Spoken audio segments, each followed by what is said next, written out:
This is a big deal. This right here, this is a tiny whoop. Okay, you already knew that. But it's not just any tiny whoop. It is a tiny whoop with the HDZero video system on board. And you may be thinking, what's the big deal? There have been HDZero tiny whoops for a long time.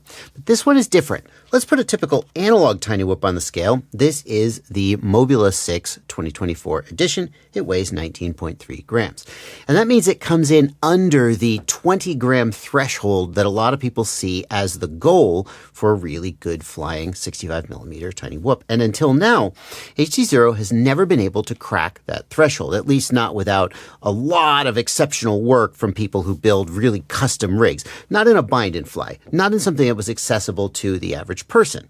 For example, here is the Mobula6 HDZero edition, and it comes in at 22, almost 23 grams. And if you're thinking 3 grams, what possible difference could that make? That's about 10% the weight of these drones. Remember, when you're looking at these very, very tiny drones, the weight really matters. So let's put the HDZero Freestyle that we're looking at today on the scale, and we see that it comes in at 19.4 grams. Almost the exact same weight as the analog tiny whoop. That's right. For the first time, we have a digital HDZero tiny whoop that comes in at the same weight as a typical analog. And that means you're going to get the digital benefits of HDZero with no downside in performance. I'm Joshua Bardwell. You're going to learn something today. In a way, this video is about this HDZero Freestyle Bind and Fly Tiny Whoop. We're going to treat this like a review of a new Tiny Whoop. We're going to fly it on a race course. We're going to fly it outdoors, and we're going to see how it performs. But in a way, this video is really about the new all-in-one flight controller from HDZero that makes it possible, finally, to build a Tiny Whoop in this weight class. Let's set aside the new Freestyle and look at the older Mobula6 HDZero. And what you're going to see is that it has a flight controller, an all-in-one flight controller and ESC, and then it has a second board on top, and that is the HDZero video transmitter. And that, of course, is the source of all that additional weight. But the new HDZero Freestyle has the new HDZero all-in-one flight controller on it. And when HDZero says all-in-one, they truly mean it. This flight controller has a Betaflight flight controller, obviously, 5-amp BLHeli-S ESC, an HDZero 200 milliwatt video transmitter, and an ExpressLRS receiver, all on board. And I think we should just take a second and acknowledge what an amazing accomplishment that is. We've seen all-in-one flight controllers before that combine an analog video transmitter, ExpressLRS receiver, flight controller, and ESC from like the Happy model makes one, for example. But an analog video transmitter is so much less circuitry, so much smaller chips than the HDZero video transmitter that's been put on this board. And if we take a close look at the photographs of this board, it's jam-packed. There is not a single square millimeter of unused space. I'm told this is a 14-layer PCB. It's an enormously complex piece of electronics, and HDZero have really done something extraordinary to get this into existence. So if we look closely at the board, we can see here there is a video transmitter antenna that is a 5.8 gigahertz HDZero video transmitter, and here we've got the wire for the ExpressLRS antenna. And you're going to want to be careful with the placement of those. HDZero warns that you don't want the video transmitter going across the board like this. It has to be oriented out to the side, or it can create interference with the electronics of the circuit board. As well, you want the ExpressLRS antenna at least 3 millimeters raised up. You want 3 millimeters of spacing between the board and the ExpressLRS antenna. That's one of the compromises that you have to make when you're packing as much electronics as this onto a single board. I'm happy to see that the video transmitter antenna has a UFL connector, and that means if we damage this antenna, it'll be relatively easy to pop that off and replace it. The ExpressLRS antenna, on the other hand, is direct soldered. And that gives me a little bit of a bad feeling because these antennas, they get broken sometimes. Like, it's just a wire and it's just kind of hanging out there in the middle of nowhere. And if it does break, we will have to solder it back on. And I don't know if you can see, but that is a tiny, tiny solder joint. I would not look forward to having to solder that back on again, although I have done it in the past.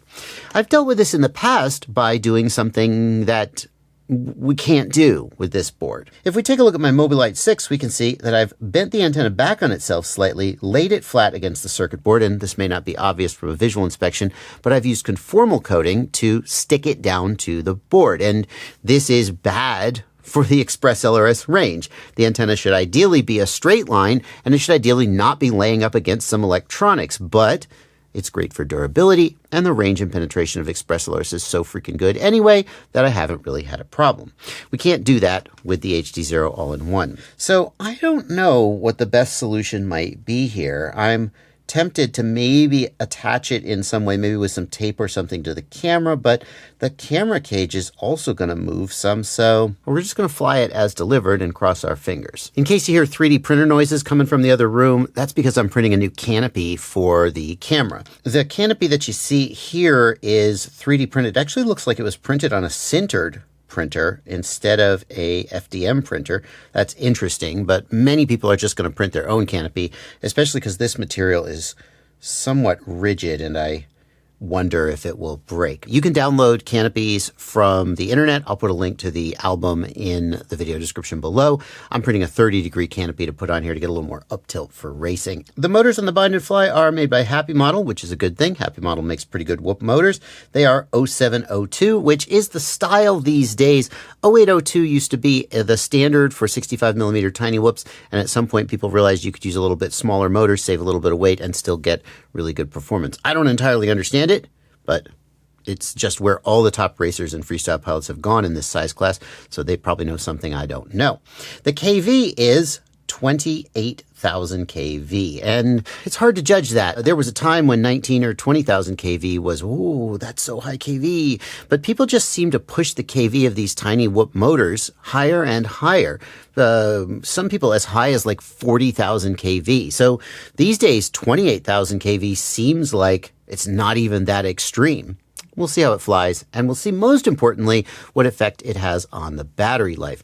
I've heard the argument made by Aaron Ciotti, who knows a thing or two about micro drones, that especially when flying freestyle, the ultra high kV motors don't make that much big of a difference in terms of your battery life. Because when you're flying freestyle, you're mostly at kind of like mid throttle, and then you do these big throttle punches to do these sharp moves. And then you go back down to mid-throttle. As opposed to racing, where you are more constantly higher in the throttle range, and that's where the higher KV might really start to affect your battery life. As far as batteries go, the connector comes with an A30 connector on it. And you may be thinking that looks awfully similar to a BT 2.0 connector, but it's not.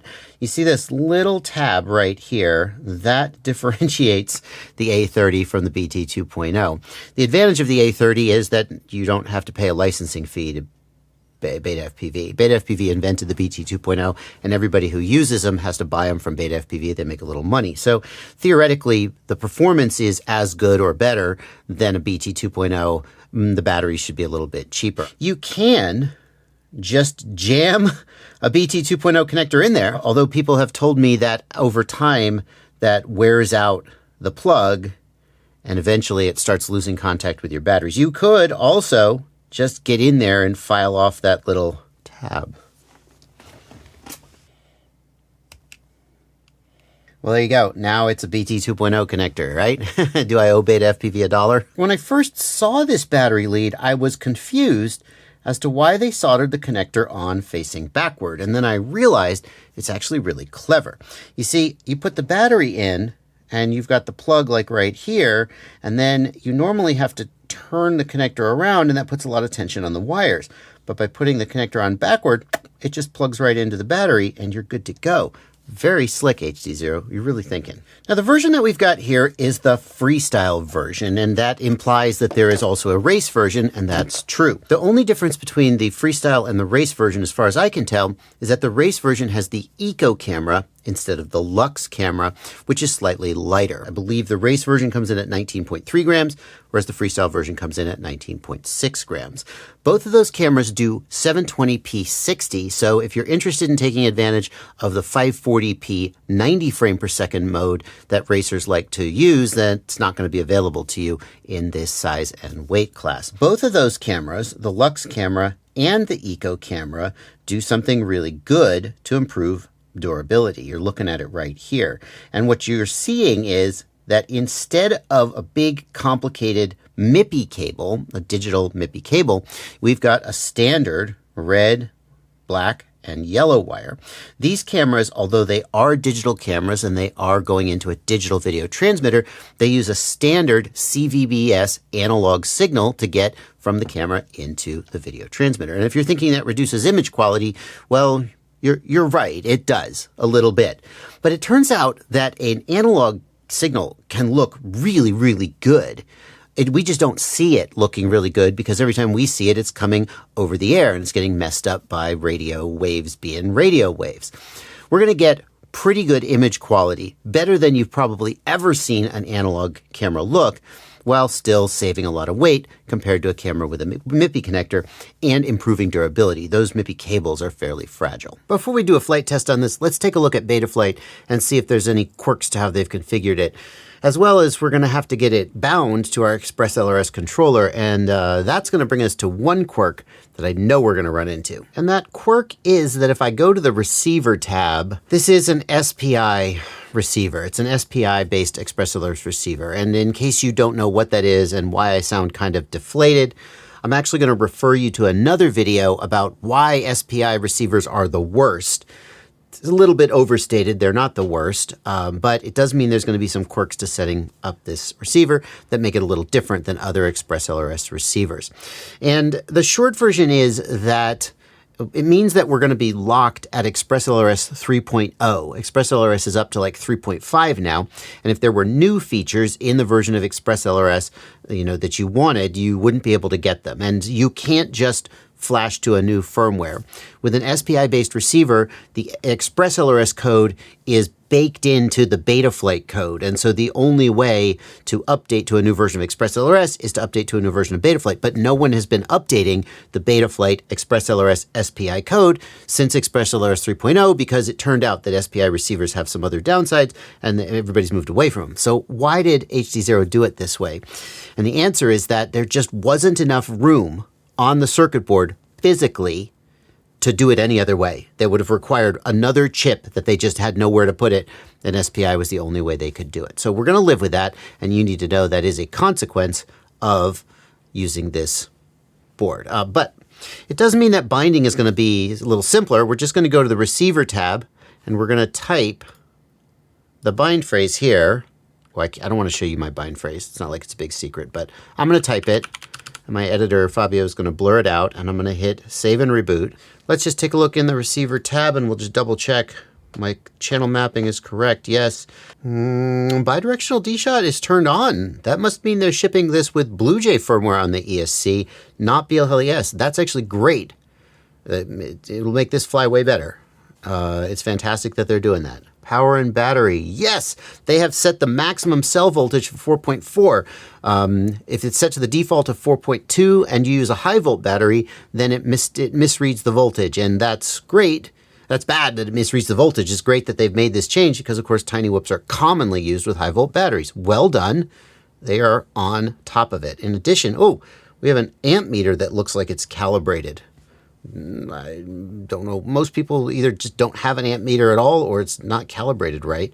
They're really going above and beyond. PID tuning. Custom PID tune.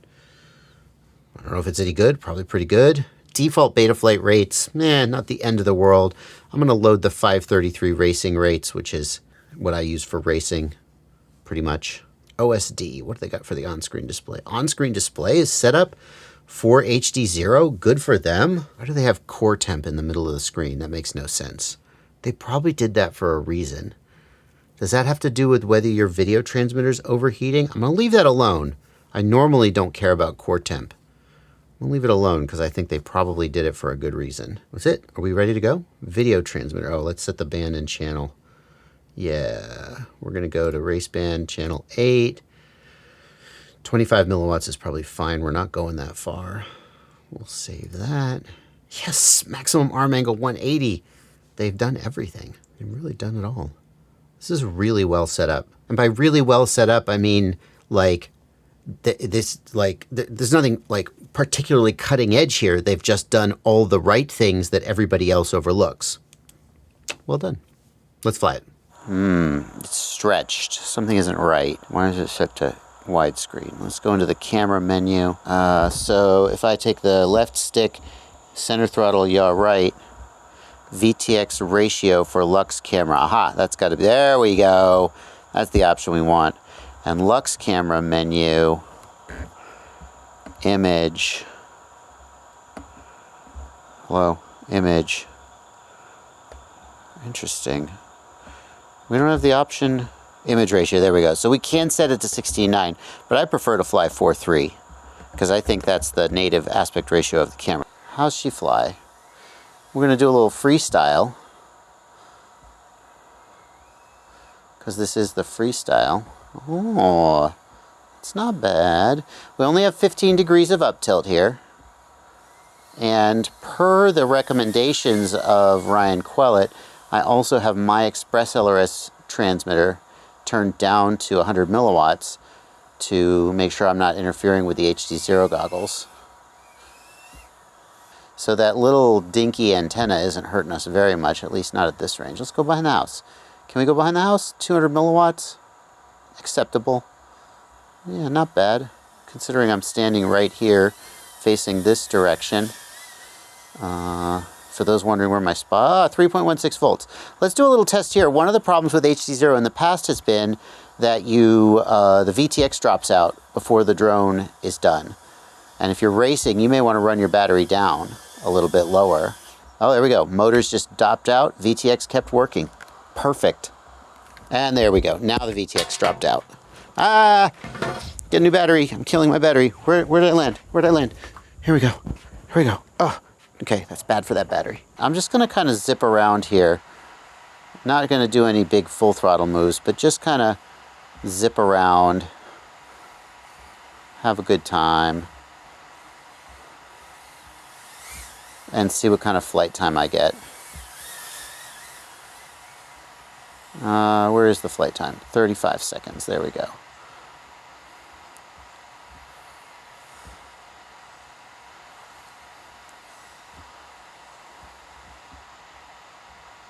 Flies pretty good. Like, especially doing that power loop. I was happy with how it climbed and how it punched out. You could definitely appreciate the decrease in weight. That extra 2 or 3 grams makes a big difference on a quadcopter this size. There's no doubt. Oh, that's a new gap. 1 minute, 10 seconds, 356. I feel like we're shooting for about 2 or 3 minutes, and we're not really hitting full throttle or anything.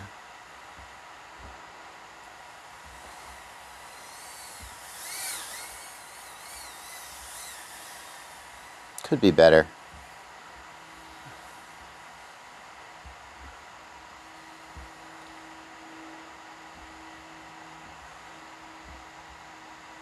Three, 5, maybe a little better, 2 minutes. I'm really not punching the throttle at all, so we could call this a fairly conservative flight.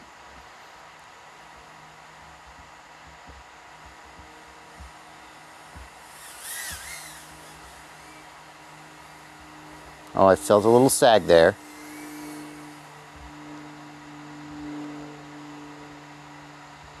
Pretty bad video here. If I were to turn and face the back of the house, it'd probably get a little better. 200 milliwatts isn't that much though. It's respectable for a Whoop. 3.3, 3.4. Go down here. Yeah, it's not bad. I'm not even facing the right direction. So this is pretty decent. I'm getting decent range.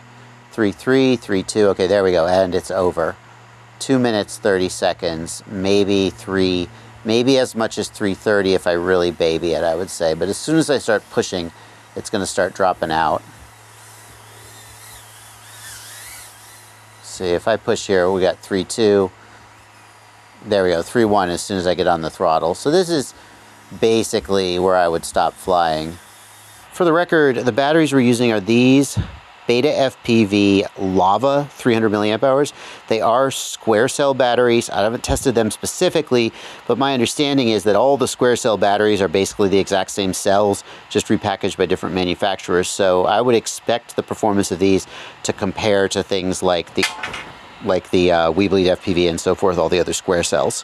One difference between the Freestyle Lux camera and the racing camera is that the Lux camera is supposed to be a low light camera. So I brought it out and it's basically full on nighttime. Let's see how it does.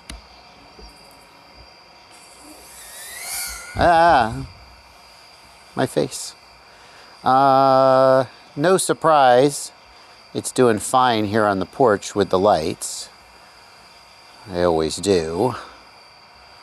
Oh boy, oh boy. Not great. How about the back porch? Yeah, so we're fine here. It's not a full-on, it's clearly not a full-on night camera. Like if I come out here, it gets pretty, yeah, I basically can't see anything there. So it's we're going to call it a twilight camera, but not probably a starlight camera. I don't know, it's a fairly moonless night, so yeah. Maybe if it was a nice full moon, we could see enough to fly a little bit more. But, you know, I'm having fun.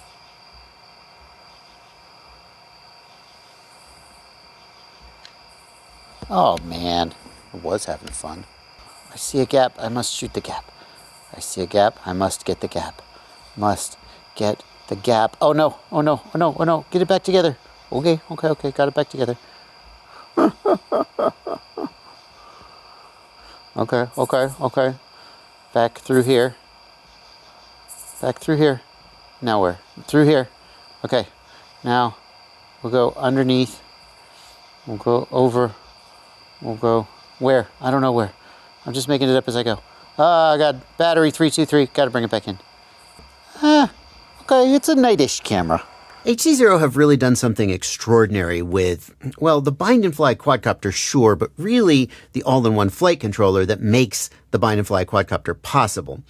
And that is, they basically addressed all of the things about an HDZero Tiny Whoop that drove me to move away from an HDZero Tiny Whoop and back to analog for racing.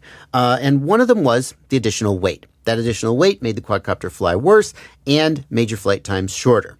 And another of them was the fact that when your battery got down to like 3.0 or 2.9 volts, the previous HDZero video transmitter would drop out. Whereas if I was in a race and I needed to finish the last half of the last lap of the race, and I was willing to push my battery down to 2.8 volts, which in some whoop races, depending on the track layout, happens more often than you would think, I didn't have that option. With the previous HDZero video transmitters, the battery dropped to 3.0 volts, it shut off, and I just fell out of the air. With this one, they've made it so you can push that battery as low as you want and still stay in the race. That's like pretty much all my complaints. We've got a Tiny Whoop that is similar in weight to an analog Tiny Whoop, that is similar in performance, that is similar in flight time. I feel like the flight time is a little bit shorter. Like you can literally just watch the voltage drop if you just plug in the battery and don't take off. And you don't quite see that the same way on analog. So I think that we're getting a little bit shorter flight time due to the increased power draw of the video transmitter, but still acceptably long flight time. Yeah, I might like a little more flight time. 2 minutes 30 is a little short. I feel like you get more flight time with analog. I think that might have something to do with the video transmitter drawing more power. Like normally you say that the power drawn by the video transmitter is so small relative to the motors that it doesn't really affect your flight time. But on a quadcopter this small with a battery this small, I'm not sure that's true. You can plug in the battery and just set the quad down and watch the voltage slowly drop. And you don't quite see it that same way on analog. So I feel like the flight time could be a little longer. But in exchange for that, you're getting much better image quality, beautiful image quality compared to analog. And I think that's a trade-off that I'd probably be willing to make. The unknown quantity here is durability. So this is an incredibly complex board, 14-layer PCB, a million components all crammed in there as tight as can be. And HDZero knows how to design a board to try to improve the durability. They've done it with their Race VTX and so on. I do have to wonder, Like usually when you see a board this complex with this many components crammed on, like compromises sometimes have to be made in terms of durability. And I got to say, given that this is a $100 flight controller, I was going to say I would be annoyed if it broke, like blew an ESC, or if just the VTX stopped working or something. And we won't know whether that is going to be likely or not until they get out there. People start racing them, people start crashing them, and we find out just how durable they really are. That $100 price is not as bad as it seems. I mean, if you look at the Happy model all-in-ones and so forth, like I'm not looking at the pricing, but like they're easily in the $60, $70, $80 range. That they can sell this HDZero all-in-one for $100 is actually practically a value. If you're interested in picking up this flight controller or any of these cameras or this bind and fly, they're all available separately or as a kit from the HDZero store and from other stores. And I have links in the video description below to where you can pick them up. If you use those links, it really means a lot to me because they're affiliate links.